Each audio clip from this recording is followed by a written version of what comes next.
Thank you and welcome to the show today. The topic this morning is Dr. Martin Luther King Jr. at the 21st century. And of course we have to talk about Dr. Martin Luther King Jr. and where Dr. King stands in the 21st century, at the beginning of the 21st century, Dr. Lewis V. Baldwin.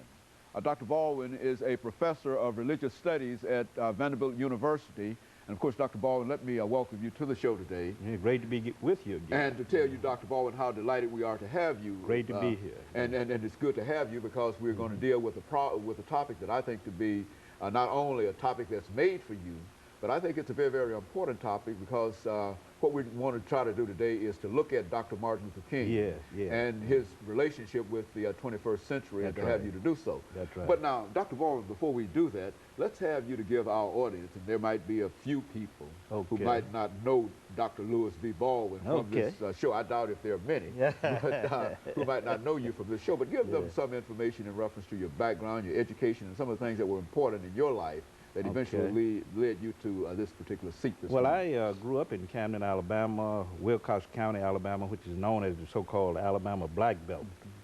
I was born there in 1949, grew up there, attended the public schools, which of course were segregated at that time, graduated from Camden Academy High School in 1967.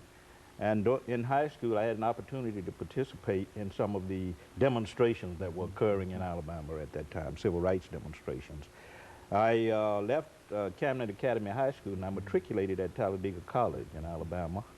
And I graduated from Talladega in 1971 with a BA in history and went from there to Crozer Theological Seminary in Rochester, New York.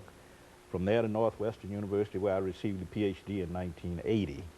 In 1984, I started writing about Dr. King and the Civil Rights Movement. So I've been writing about, writing on that subject now for more than 20 years.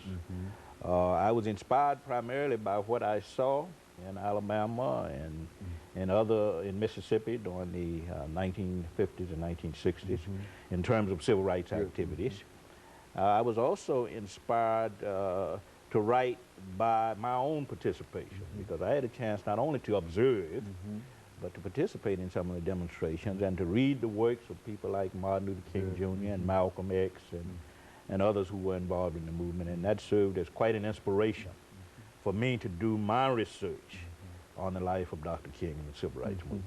And so you've been involved with, as you said, for the last 20 years, and it indeed has really been a life work. A scholarly work nevertheless, but it has been a life work with you in a real sense. And so, Dr. Baldwin, what we'd like to do today, as we said earlier, is to look at Dr. Martin Luther King and to sort of have you to update.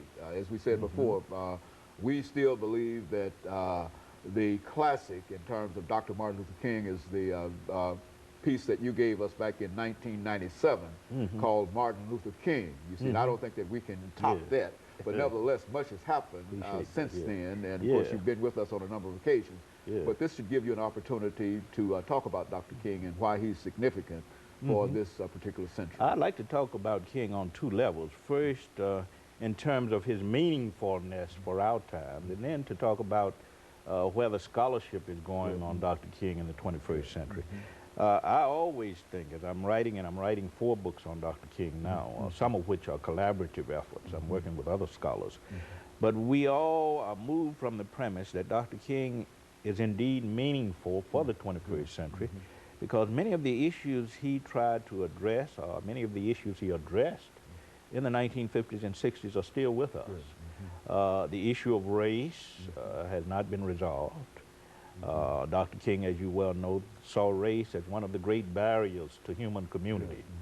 And we're still addressing that particular issue. We are addressing the issue of poverty. And I think the recent tragedy in New Orleans highlighted in a very serious way the problem of poverty, of classism, of economic inequality in this country. And Dr. King always said that another major barrier to human community is poverty and economic injustice. And I think we're still dealing with this whole issue of what Dr. King once called the haves and the have-nots.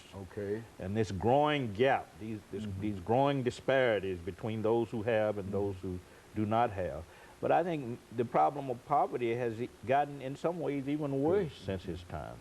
When you look at the problem of homelessness, for an example. So I think his ideas about how to deal with poverty are relevant today, and also when it comes to the issue of war. We talk a lot in this country about creating a culture of peace, a culture of life, but Dr. King was about that. This is what his whole nonviolent philosophy was about. This is what the nonviolent crusades he led in the streets were about. He was about creating a culture of peace, about creating a culture of life, what he called the beloved community. So I think we have to understand him at that level. Okay, well, let's hold it right there, Dr. Baldwin, for this first commercial break, and then we'll allow you to pick that up. And we'll be back with you following this very, very short commercial break.